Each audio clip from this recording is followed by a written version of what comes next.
मैंने देखा कि आजकल जो बड़ी बड़ी कंपनियों के सीईओ हैं या सीएक्सओस कहते हैं, सीएफओ है, सीटीओ है या सीएचआरओ है, जो चीफ ऑफिसर्स होते हैं किसी कंपनी के, उनके लिए स्पेशल कोर्सेज चलते हैं स्टोरी टेलिंग के।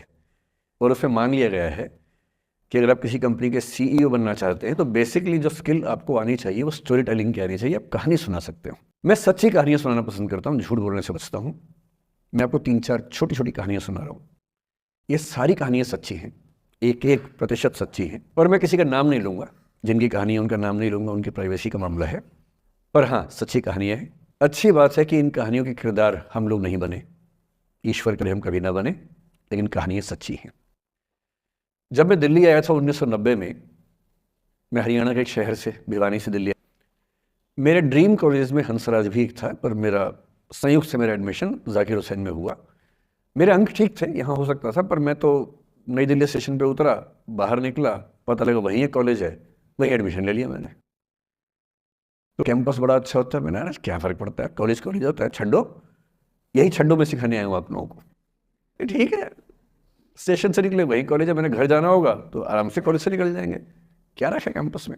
पर मेरा एक दोस्त जो मेरे साथ ही आया था उसी शहर से, उसने एडमिशन हंसराज कॉलेज में लिया। मैं और वो स्कूल के डिबेटर्स थे। डिबेटिंग में हम लोग स्कूल टाइम से काफ़ी एक्टिव थे। डीयू में आए तो यहाँ भी एक्टिव रहे। डीयू में मैंने करीब 5 साल डिबेटिंग की और मेरा ख्याल है कि लगभग मतलब 300-400 डिबेट्स मैंने जीती होंगी डीयू में, कुछ हारी भी होंगी, लेकिन मैंने खूब डिबेट, वो मेरा दरअसल दाना पानी था, रोजी रोटी मेरी वही थी कॉलेज के दिनों में। पैसे मैं लेता नहीं था, मिलते भी नहीं थे, लेना क्या था, मतलब ऐसी स्थिति भी नहीं थी उस समय मेरे घर में कि मिल सके। तो डिबेटिंग मेरा रोजगार था, एम्प्लॉयमेंट था मेरा, उससे काम चल जाता था आराम से। उसका भी चल जाता था, वो हंसराज से था, मैं जाकिर हुसैन से था। हम खूब डिबेट से मिलते थे। अक्सर ट्रॉफी या तो हम जीतते थे या वो जीतता था, कोई भी जीते रूम पे ही आती थी क्योंकि हम रूममेट्स थे, एक साथ ही रहते थे। वो मुझसे योग्यताओं के मामले में 21 था, बल्कि अगर वो 21 था तो मैं 15 ही रहा हूँगा या 12 रहा हूँगा, 22 या 21 तो नहीं रहा हूँगा, मुझसे बेहतर था योग्यताओं में। बड़ा अच्छा व्यक्ति था। ग्रेजुएशन के बाद मैंने एमए हिंदी साहित्य में एडमिशन लिया, जबकि बीए ऑनर्स हिस्ट्री में किया था मैंने। उसने तय किया कि वो कुछ और करेगा, प्रोफेशनल कोर्स करेगा, नौकरी करेगा। वो चला गया दिल्ली से, मैं दिल्ली में रहा। फिर मैं एमए के बाद तैयारी करने लगा यूपीएससी की। तब तक मैं यूजीसी जेआरएफ कर चुका था। पहला अटेम्प्ट दिया, प्रीलिम्स हो गया। मेंस मेरा 96 के मेंस की बात कर रहा हूँ, मेंस शुरू होने वाला था, 2 दिन रह गए थे। करीब 10 दिन पहले वो मेरे पास आया हुआ था दिल्ली में, मिलजुल के अच्छे से बात करके गया था। उन दिनों उसका एक प्रेम संबंध कहीं हमारी ही एक मित्र के साथ चल रहा था। हम सब दोस्त थे, तो उनमें से 2 लोगों का आपस में का अफेयर था। मुझे नहीं पता क्या हुआ, लेकिन मेरे मेन एग्ज़ाम से 2 दिन पहले रात को 12 बजे एक फ़ोन आया और ये बताया गया कि मेरे दोस्त ने फंदा लगा के अपनी जीवन लीला समाप्त कर ली है। वो दिल्ली से दूर था कहीं, और जिस व्यक्ति के बारे में मेरी राय ये थी कि उतना जीवट वाला व्यक्ति कोई हो नहीं सकता, जो ज़िंदगी से हार सकता ही नहीं, जिसके होने से कई लोग हमेशा जीता हुआ महसूस करते हैं, वो चुपचाप एक बंद कमरे में ज़िंदगी से हार गया। मैं आज तक नहीं समझ पाया कि ऐसा कैसे हुआ। कोई टटोला, उसके पेरेंट्स से बात हुई, भाई से बात हुई, उन्होंने उसकी याद में एक सोशल वर्क शुरू किया, किसी और बच्चे को ऐसा ना करना पड़े।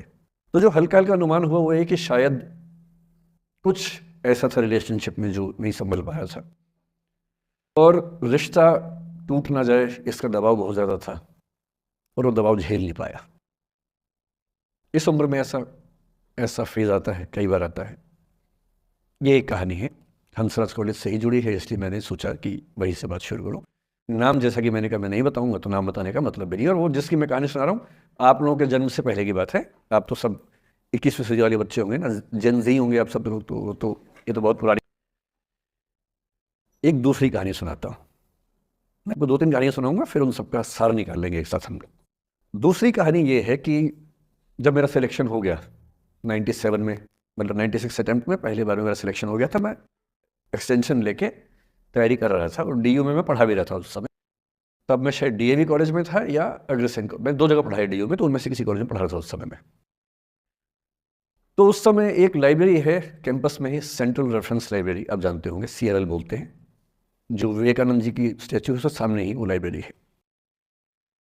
उस लाइब्रेरी में नीचे सब बैठ के पढ़ते हैं, और टॉप फ्लोर पे रिसर्च फ्लोर है जहाँ एमफिल पीएचडी वाले बच्चे पढ़ते हैं। मैं उस समय शायद पीएचडी कर रहा था या एमफिल खत्म हुई थी, वहीं बैठता था, पढ़ता था रोज़। कई दोस्त पढ़ते थे हम लोग वहाँ।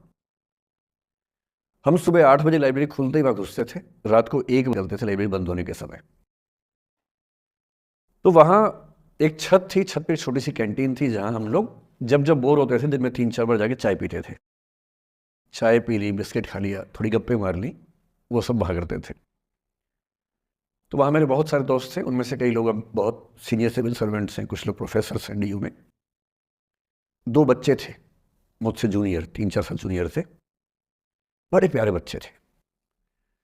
मुझे उस समय तक पढ़ाई लिखाई का शौक अच्छा खासा हो गया था, तो वो रोज मेरे साथ बैठते थे केवल बात करने के लिए, किसी मुद्दे पर बहस करनी है तो बहस होती थी, समझते थे। फिर मुझे पता लगा कि वो दोनों रिलेशनशिप में हैं, रिश्ते में हैं, दोनों ने शादी भी कर ली।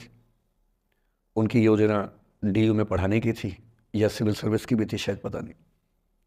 मेरा इंटरेक्शन बहुत ज़्यादा उसके बाद रहा नहीं उनसे, क्योंकि मैं